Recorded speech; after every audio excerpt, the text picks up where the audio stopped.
The Merc with the Mouth and Logan have officially taken the title of highest grossing R-rated movie of all time, with Deadpool and Wolverine barely edging out 2019's Joker for that honor. As of this recording, the MCU romp has accumulated $1.14 billion, and while that's a tough ticket to beat, other late summer movies are tracking for big openings as well, with Alien Romulus debuting globally at more than $180 million, and Tim Burton's sequel Beetlejuice Beetlejuice eyeing a potential $80 million opening, which would make it the biggest September opening of all time. It appears to be all fun and games and aliens at the box office, doesn't it? I'm having a good time. I was fortunate enough to see Alien Romulus this weekend, and I loved it. I absolutely loved it. I think, whether you're a long-lived fan of that franchise or it's your first entry, if you have an interest in sci-fi horror, I think this is a great entry point, and I think you'll be entertained. So, obviously, kudos to Deadpool and Wolverine. It has been an absolute juggernaut, no pun intended there. And, it's... I think it was a foregone conclusion that it was going to make it to $1 billion, but the fact that it's done it as quickly as it has, I can't help but think about Oppenheimer last year. It greatly benefited from the Barbenheimer conversation there, but even Barbie, while it was Barbie PG-13 probably, not R, but it still took significantly longer to break that $1 billion threshold than Deadpool and Wolverine did here. So we've come a long way from September being relegated as one of the quote-unquote dump months. It was September and February, and now we're talking about, some of the most anticipated films of the year coming out in September and records being broken. So I think, with high-profile projects like Beetlejuice in conjunction with kind of the start of the awards season, we're going to see some of these smaller, low-budget films trickle in towards the end of September. I, for one, it's funny, thinking back on the summer box office and looking back at May, how it really did feel like doom and gloom, and we just didn't know what was going to hit and what wasn't. So, yeah, my hope is that we're maybe going to see Hollywood respond to this, and there won't be as much of a glut in early May. I think back around 2018, it was we had Infinity War, Deadpool 2, and Solo all coming out around the same time. And people's reception to Solo is, it is what it is, but I, for one, think that movie probably would have been a lot more successful if there wasn't so much competition at the box office. So I'm hoping Hollywood learns some lessons here and we see things spread out a little bit more throughout the year. But yeah, it's all looking good to me. I loved Alien Romulus. I love the stuff that's coming out, and I love seeing the box office be so successful. It makes a cinephile like me, it makes my heart flutter. I was really impressed by Alien Romulus from a marketing perspective. I thought that the film did a great job at pitching itself as an entry point, like you said, and I feel like that really came out in the trailers and the TV spots. I personally didn't go see it, but I have talked to a lot of people who never saw Alien, or maybe they saw Alien, but they haven't really seen anything since. They haven't really kept up with all of the other random timeline order of movies and the deep lore that's been created in that universe.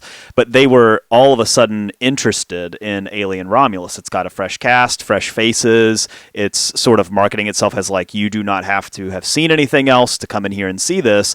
And that really worked. This was above expectations. It shows a healthy box office, especially a healthy summer box office. And all of us here are going to be happy about that. But at the end of the day, I think it's also showing us that despite the fact that franchises still rule the box office, which they do, there is still a movement with a lot of these movies to try to separate it a little bit from the franchise. You don't have had to see this to see this. You can still come to the theater and have a good time and see this. It's standalone. You don't have to have all of the research. And it seemed like movies weren't really going that way maybe 3-4 years ago. It seems like maybe franchises were the only things that would be in theaters. But now there does seem to be a little bit of that shift as how can we stand this thing out, bring in new fans, bring new people to the property, and Alien's a really good example of how that's happened. And to address Deadpool breaking $1 billion, elephant in the room, yes, it did. And I will, for one, say that I'm thrilled for that. I'm happy that movie has done so well.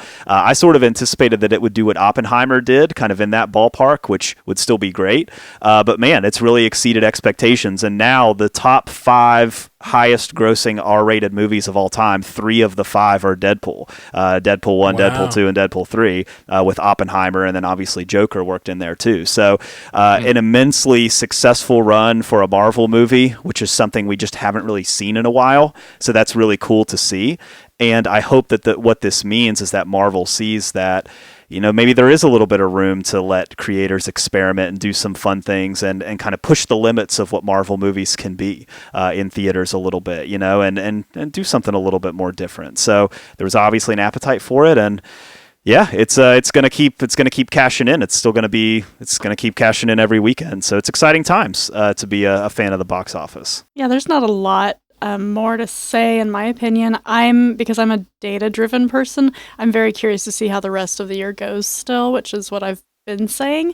Will November, with all of its blockbusters, maintain this trajectory that summer has brought us? I have no idea, because I feel like spring and early summer didn't do this, and this late summer stuff is just hitting really hard. So I'm going to be interested to see how the rest of the year plays out. I'm excited for all of these movies. Jay, you said that these movies are like part of a franchise, but they're able to kind of speak to a wide audience, and I think that's the most important thing. Back when we were talking about our franchises dead, I think needing all that interconnectivity maybe was making them dead for an audience perspective. Like, well, I don't want to have to see all of these things.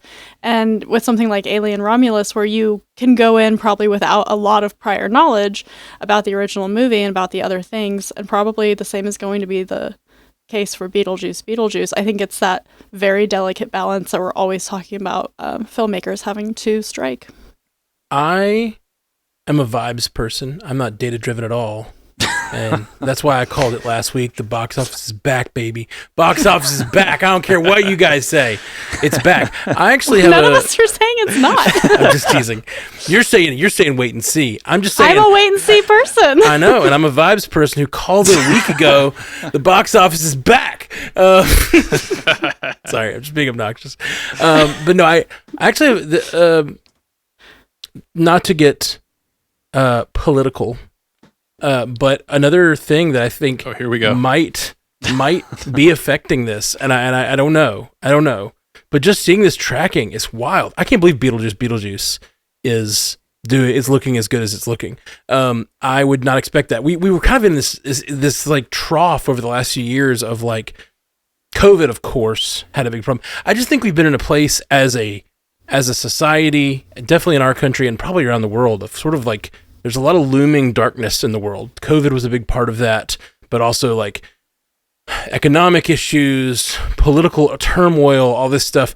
And I do think there's been a number of like political shifts in the world, not just in America, but in other parts of the world, that like big political shifts have happened. I have had a hard time, and this is me, the MCU guy. Like, I've had a hard time when things were looking particularly bleak politically 3 or 4 months ago.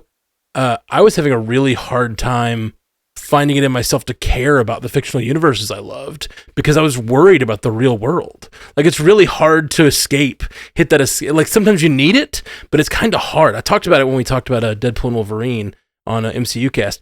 That was one of the first times I sat down, and that first opening scene like took me out of myself in a way I hadn't experienced in a while, because it's been really hard for me to leave my body, because like the world has felt dark and gloomy, and like a lot of the shifts going on in the world right now are feeling brighter and more hopeful.